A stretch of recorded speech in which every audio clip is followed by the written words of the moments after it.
The non-physical part of you expressed itself here forward and still does. So here's the cycle that we want you to get a sense of, because unless you understand this, nothing about what you're living here makes complete sense to you, and we really want it to.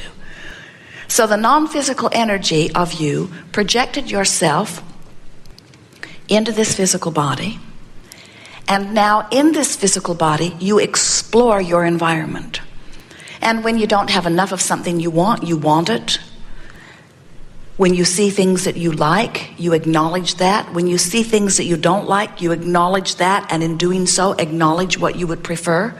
So there is this constant honing and deciphering of life, which causes you to evolve to new wanting. Now, we want you to couple those two words together. Desire, new wanting, and evolve. It's more than two words, isn't it? But it's all the same thing.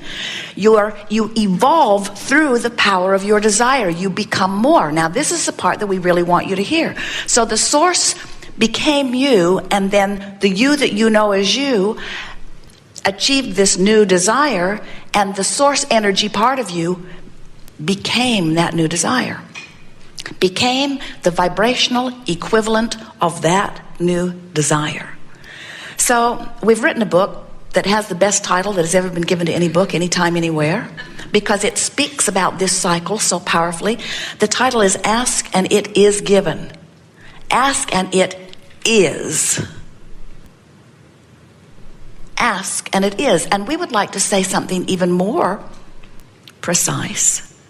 When life causes you to ask, the non-physical part of you not only gives it to you, but vibrationally becomes what you have asked for. So when your life shows you shortage in some way, and your shortage causes you to ask for more clarity, or for more money, or for more wellness, or more of anything that you are wanting, when you ask for more of it, the non-physical part of you becomes it instantaneously. And when the non-physical part of you becomes something that the rest of you doesn't become, you feel it. When the non-physical part of you becomes something that you go along with, you feel the harmony of that. That's what positive emotion is. When the non-physical part of you becomes something that you don't go along with, you feel the disharmony of that. That's what negative emotion is. Don't you love knowing that? So whenever you feel negative emotion of any kind, no matter what degree it is or what label you give it, it always means the same thing. Your life, you in this body, caused you to become something that you didn't stay up to speed with. The reason that you're not staying up to speed with the new idea, usually, is because you, in your blessed humanness, are beating the drum of justification. In other words, usually you're saying, I want more money because you see it's so hard over here without enough money. And I really, really would like more money, and I believe I deserve more money, but no, more money never really comes to me.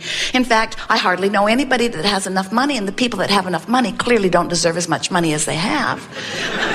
They probably inherited it. They didn't earn it. In other words, what's the big deal? Why do they get money? And why do they get the tax breaks? It doesn't seem fair that the people with all of the money get all of the tax breaks, and those business owners that are doing all of that traveling and everything, and those people that drive those Cadillacs and smoke those big cigars.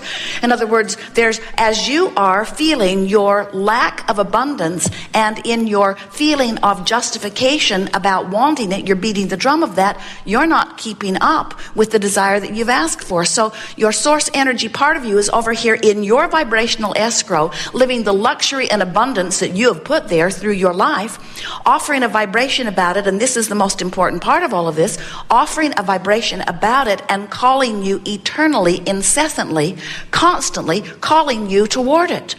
And when you go, you feel the relief of going in that direction, and when you don't, you feel the result of not going with the flow of all of that. Can you imagine taking your canoe down to the river's edge? You've got your oars already in the boat, and you turn it deliberately upstream and begin paddling. Hard, because it's a strong current. So you paddle, and we say, what do you think about just turning and going with the current? And our human friends say, oh, Abraham, that just seems lazy. And anyway, everybody that I know that's worth anything is like me paddling upstream. And we say, but why do you do that? And you say, ours is not to question why. Ours is just to do or die. In other words, we do it because that's what we've been trained to do, and it's because that's what everybody we know is doing. Everybody paddles upstream. And all of the rewards are for those who paddle upstream. If you really struggle hard and really get yourself into a terrible bind, people take notice. It's virtuous. And what they really say is, the rewards after we die are all about how hard we paddled against the current. And we say, friends, and we speak from broadest of views, nothing that you want is upstream. Everything that you want is downstream. Because everything that you want, Source has become and is calling you toward, and that's what makes the stream, you see. The current or the stream is about the desires that you've put there, and the fact that the non-physical part of you is there, living it and being it and calling you toward it. That's what inspiration is. When you follow the feeling of inspiration, you're moving with the current. When you practice the art, and many of you have worked to try to make it an art, of motivating yourself by pushing against what you don't want, thinking that that will give you leverage in the direction of what you do want, it doesn't, because in this universe that is based upon law of attraction, there is no such thing as no.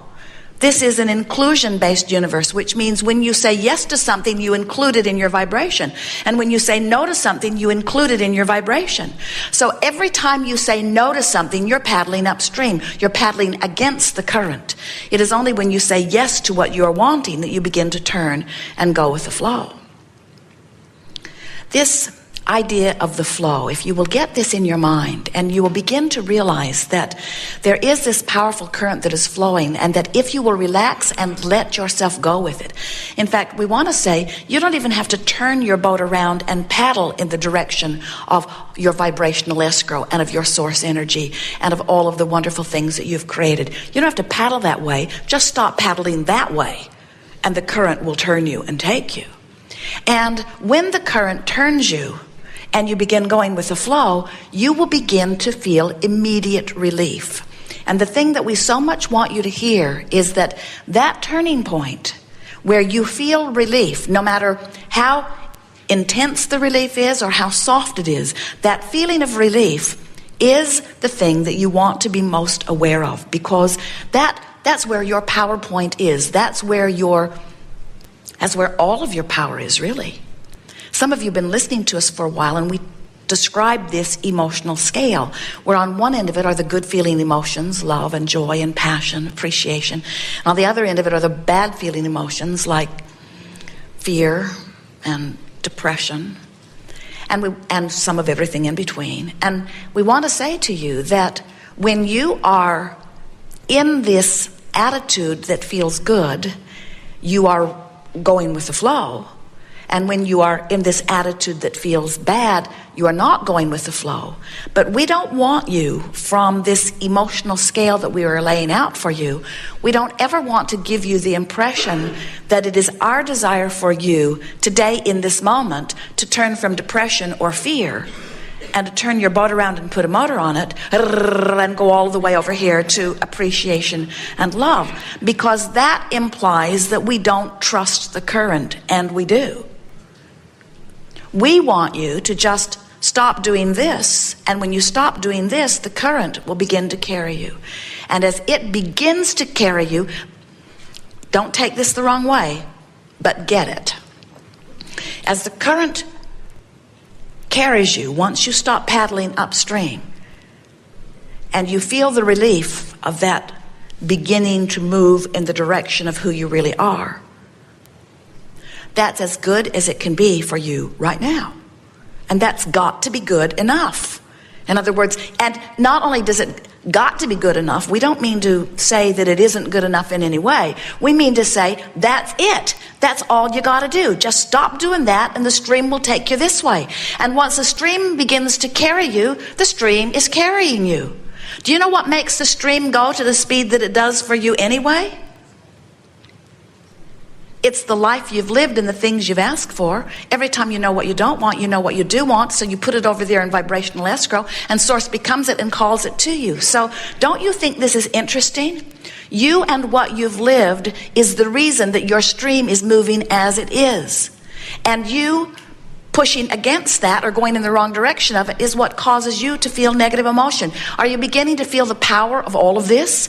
Your life has caused you to get your stream moving, and your life or attitude or mood or attention to subjects is what's got you pointed cross current. And so every bit of negative emotion that you're feeling is because of two factors. You've asked for stuff that you're not letting yourself go to. It's just that simple. If you weren't asking, someone called you on the telephone and said, hello, you don't know me. I've just called to tell you that I'm not ever going to call you again.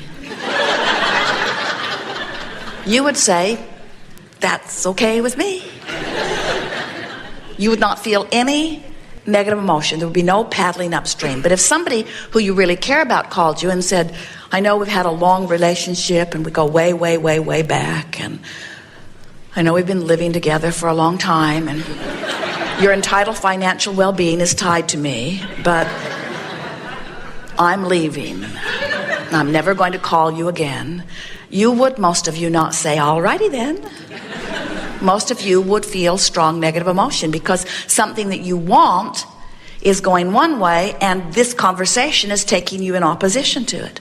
And the key is to get yourself going in the same direction, energy-wise, no matter what. And today we will show you how to do that. Jerry and Esther had the great fun a few weeks ago of going whitewater rafting with friends in Colorado. And it was such a remarkable day. The first thing that they noticed as they got into this very fast-moving river, there were rapids that were rated at 4, pretty exciting, and some at 3, and not much else. And as they were moving in the river, the first thing that became really obvious to Jerry and Esther is that there was no possibility that they were going to be able to paddle upstream. That current was going to have its way with them. And we want you to understand that the current of life is going to have its way with you. You can't stop being who you are. And when you try, you feel rotten. Are you getting the sense of this? That it is your life in this body, just the way you planned it, that has caused you to expand and become more. And that the larger vibrational part of you becomes more. And if you don't let the rest of you keep up with it, you have a tug of war going on inside of you. You're like a two-headed monster. And we want both heads to go in the same direction. It just goes better that way, you see. So as Jerry and Esther and their dear friends were in this raft moving down the river, another of the things that became very apparent is that there were some things in the river that were not going with the flow. Big boulders were rooted to the bottom of the river. So when the flow approached those big boulders, big gushers and geysers of water was spiking sometimes 10 or 20 feet in the air as this fast-moving water was moving around these rocks. And we want to say to you that when you don't let yourself go with your new idea, when you sort of cling to the bottom of the stream that you got going, that stream beats you up pretty good, doesn't it? And when you complain about how life is beating you up, we want to say to you, it's the life that you have created. Because the only reason that that river is going that fast is because you've lived life and asked for this and this and this and this and this and this and this and this and this. A car that's going 100 miles an hour, when it hits a tree, it's a bigger problem than a car that's going 5 miles an hour and hits a tree. And how fast your stream, or in this example, your car is going, is all about the life you've been living and what you've been asked for. And it is also in part due to the energy that you projected as you came in. In other words, none of you intended to just come here and not observe and not conclude and not create. Not one of you said that. Every one of you said, I'll go forth into the environment of earth, and I will weigh the pros and the cons, the pluses and the minuses. I will evaluate the contrast, and I will come to my personal preferences, because then you still remembered how powerful and important your preferences were. And we want to exaggerate this, amplify this for you, because we want you to